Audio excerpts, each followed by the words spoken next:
Well, hi there, and welcome back to my channel, Tech Bytes with Ash. So I'm sitting here in a cafe, just spending some time before my client meeting, reading, of course, about AGI, artificial general intelligence. There's people in the media, in the industry that are truly working towards a very fast-paced advance of AI towards Gen AI and now AGI, saying that it's 4 or 5 years away. That means 5 years away from, what I guess people will call AGI. Yeah, I think in the next 5 to 10 years, that would be my, maybe 50% chance that we'll have what we're defined as AGI, yes. That's really close. That's really soon. There's a bit of a debate going on at the moment in the field about definitions of AGI, and then, of course, dependent on that, there's different predictions for when it will happen.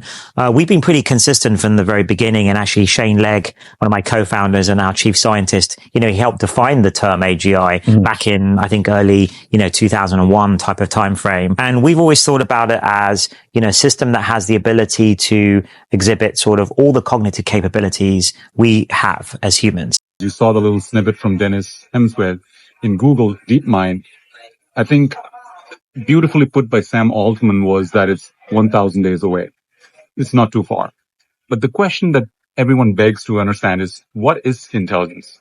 What is human intelligence? Is it just the brain crunching numbers with memory and stuff to make decisions based on some judgment and historical understanding of outcomes? Or is there much more to that? Reading some research from Stanford as well as MIT, there's some professors who are talking about a lot of connection that is embodied in our human systems, right? There is the heart that has 40,000 neurons attached to the brain. Hence you say decide by the heart, not the mind.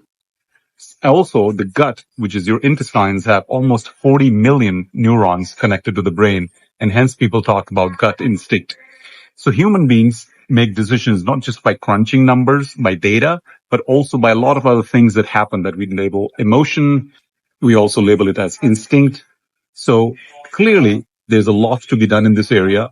The good part is that this advance in technology might help us in some really what they call root node problems. Things like cancer, Parkinson's disease, personalized medicine, etc. But of course, there's always risks with any technology. So clearly the risks being cybercrime, hallucinations, or if you let agentic AI go all perceive, how do you make judgments and trust the data and the intention behind that execution? So as long as we put the right guardrails and manage those risks, I think we're on to something. Would love to hear from you. Would love to know your comments. Thank you so much.